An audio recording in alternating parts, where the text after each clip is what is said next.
In February of 2017, a woman in Brandon, Mississippi, called the police after a man shot her in the thigh while she was out jogging. This one phone call would lead to the discovery of another crime scene, followed by a 2,000-mile manhunt, which left behind a trail of carnage and violence. It was Friday, the 24th of February 2017, when police in Brandon, Mississippi, were asked to conduct a welfare check on a woman living in the Vineyard Apartments, just off Vine Drive. The woman was 30-year-old Heather Robinson. Her family had become concerned when they could not get a hold of her. She had not been answering any phone calls, and all knocks on the apartment door had gone unanswered. Police arrived at the apartment and broke in through the front door.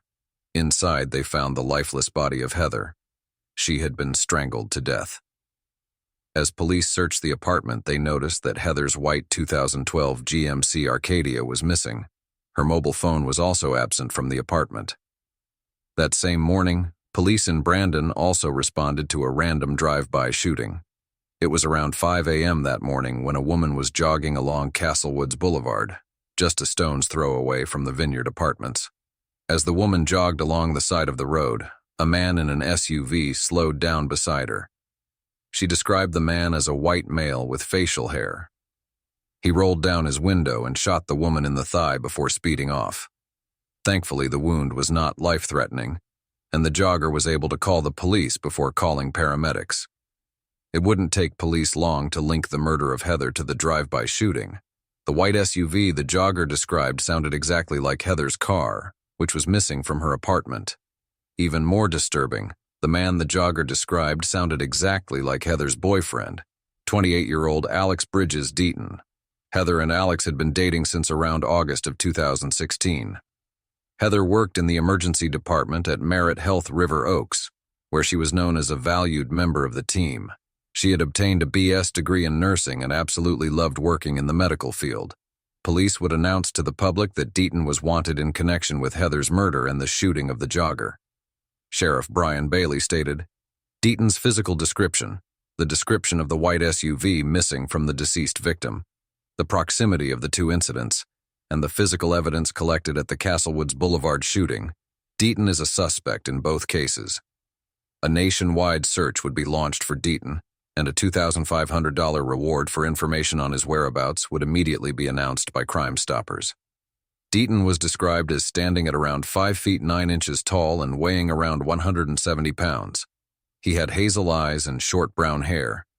As information regarding the murder of Heather and the shooting of the jogger was being publicized in the media, over in Dixon, around 65 miles away, another crime scene had been discovered.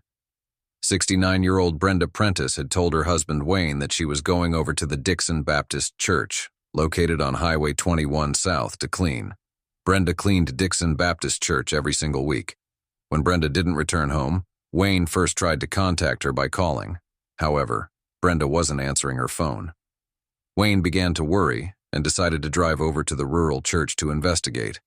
Inside, he found Brenda dead in the church office. At first, he feared that his wife had suffered a heart attack, but upon closer inspection, he could see that there was a pool of blood beside her body. Brenda had been shot dead. Nothing from inside the church had been stolen, nor had anything been stolen from Brenda's car, which was parked in the parking lot. The family wouldn't have to wait long before a suspect was identified in Brenda's murder. It was none other than Deaton, who was now wanted for 2 murders and a shooting. Deaton became a suspect through surveillance footage.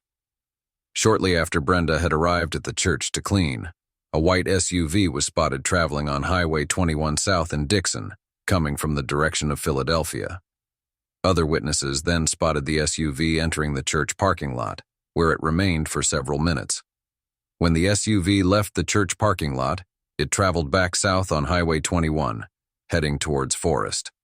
There was no other vehicle seen in the church parking lot when Brenda was there, and the description of the SUV matched the description of Heather's SUV that Deaton had stolen.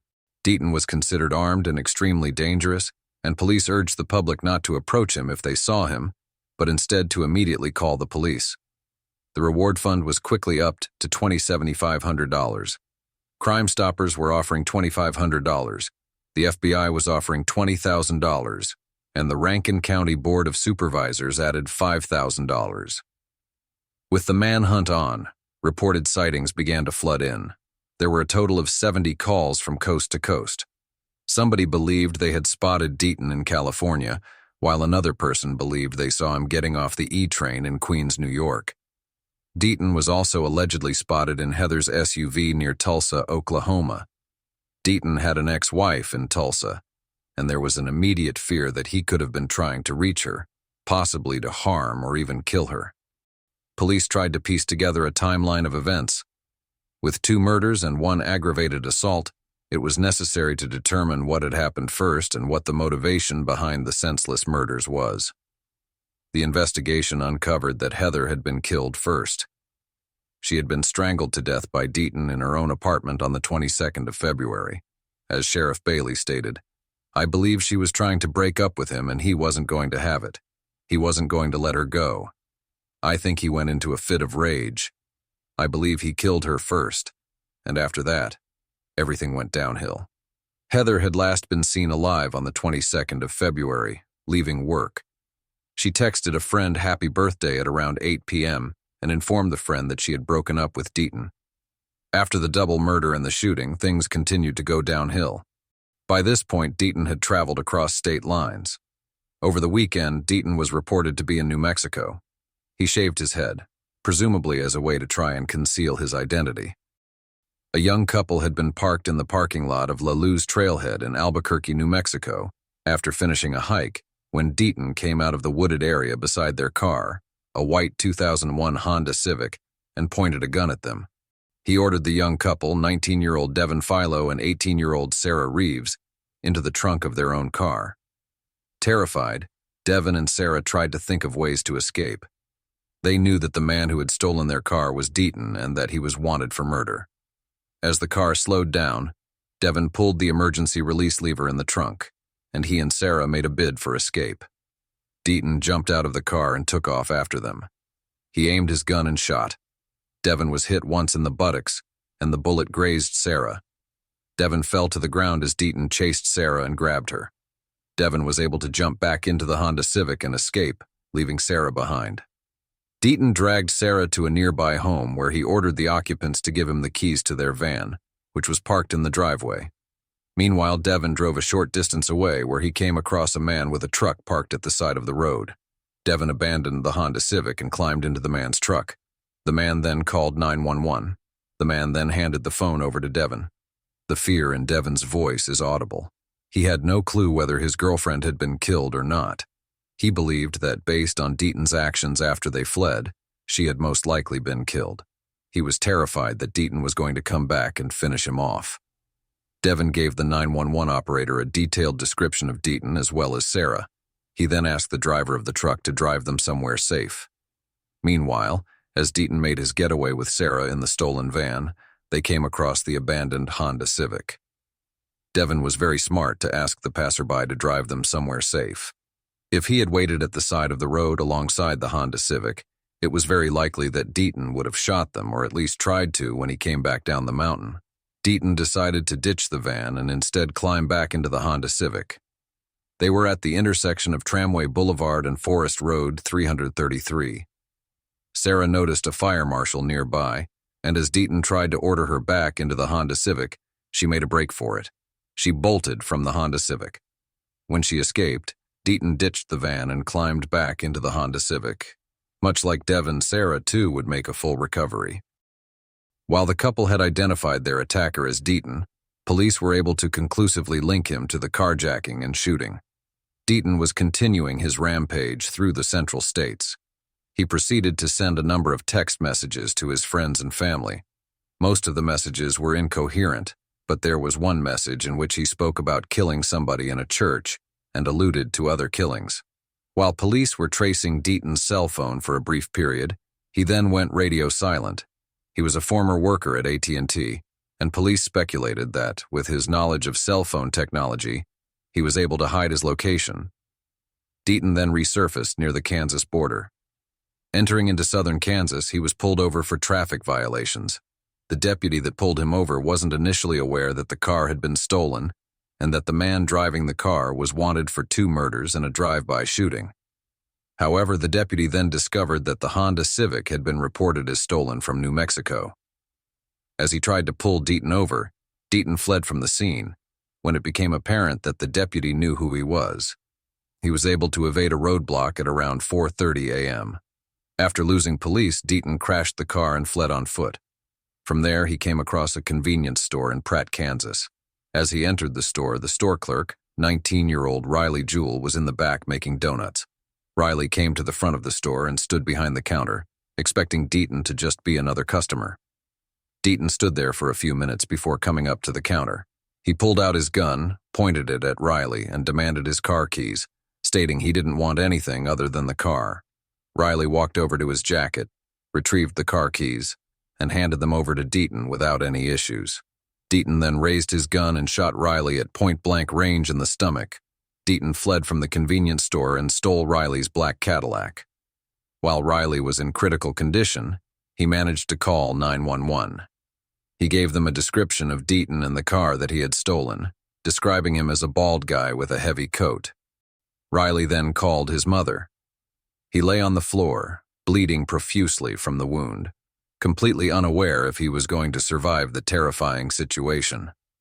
It wasn't long before police arrived at the scene. An officer stayed with Riley, talking to him to keep him awake until the air ambulance arrived. Riley was airlifted to Via Christi Hospital in Wichita, where he was in critical condition. Thankfully, Riley survived his injuries after surgery. At around 7:50 a.m. on Wednesday, a car matching the description of the one Deaton had stolen was spotted driving near Dorrance, a couple of hours away from Wichita. It was seen by a state trooper who attempted to pull the car over. The driver, identified as Deaton, refused to stop and sped eastbound down the highway. The state trooper gave chase and radioed to his colleagues, providing a second-by-second rundown of Deaton's direction. About 7 minutes into the chase, spike strips were deployed, and Deaton drove right over them, taking the Wilson exit at milepost 205. He drove about a mile south towards Wilson. Police didn't want Deaton to enter Wilson out of fear that he would continue his rampage. The town was residential with schools and homes, and there was concern that Deaton could either intentionally or accidentally harm someone at the high speeds he was driving. They utilized a tactical vehicle intervention and forced Deaton off the road. The car flipped into a field and caught fire. Deaton emerged from the wreckage and was arrested without incident. Neither Deaton nor any of the police officers involved in the chase sustained serious injuries. Inside the car, police found a Glock 9mm handgun. On the same day Deaton was finally apprehended, Heather was laid to rest. Since Deaton had crossed multiple state lines, Mississippi, Kansas, and New Mexico were all going to investigate the spree. Deaton was charged in Kansas with attempted first-degree murder, aggravated robbery, theft, and attempting to elude a police officer. He was ordered to be held on a $5 million bond. It was decided that Deaton would stand trial for the crimes in Kansas before being extradited to Mississippi. However, over in Mississippi, Deaton was indicted on charges of first-degree murder, auto theft, and a drive-by shooting. In June, Deaton waived his right to a preliminary hearing for the charges in Kansas. The following month, he appeared in court and pleaded guilty to the attempted first-degree murder of Riley and aggravated robbery. The other charges against him in Kansas, including theft of property and fleeing and attempting to elude law enforcement, were dismissed as part of a plea agreement. Before the sentencing phase, Deaton was sent to Lawrence State Hospital for a psychiatric evaluation. The sentencing phase was held in mid-October. Deaton was sentenced to almost 13 years in prison, as well as $4,000 in restitution for the shooting of Riley. With the Kansas case complete, Deaton was extradited back to Mississippi. In August, he appeared in court where he pleaded guilty to the murder of Heather and to the shooting of the nearby jogger. During the court hearing, Deaton told the judge that he had been diagnosed with bipolar disorder and was being treated for the disorder behind bars. According to police and prosecutors, they still had no idea what prompted the violence. They speculated, however, that Heather had been trying to break up with Deaton. Deaton was automatically handed a life sentence by Judge William Chapman. With the sentence handed down, Rankin County District Attorney said that the sentence would ensure Deaton never be free again. Then, in November, Deaton pleaded guilty to the murder of Brenda. During the sentencing phase, Deaton changed his excuse. While during the previous court hearing he had told the judge that he suffered from bipolar disorder, he now told the judge that he was on drugs at the time of the rampage. Judge Christopher Collins handed Deaton another life sentence without parole. While Heather had told a friend that she had broken up with Deaton, which could be the motivation behind her murder. However, it still doesn't explain why he went on a rampage harming innocent people and killing a random 69-year-old woman in church. Nobody knows what was running through Alex Deaton's mind on the day that he snapped. That's all in this file. Please be sure now to watch another video and of course press on screen to subscribe to my channel now because you wouldn't want to miss what's next, and I'll see you next time.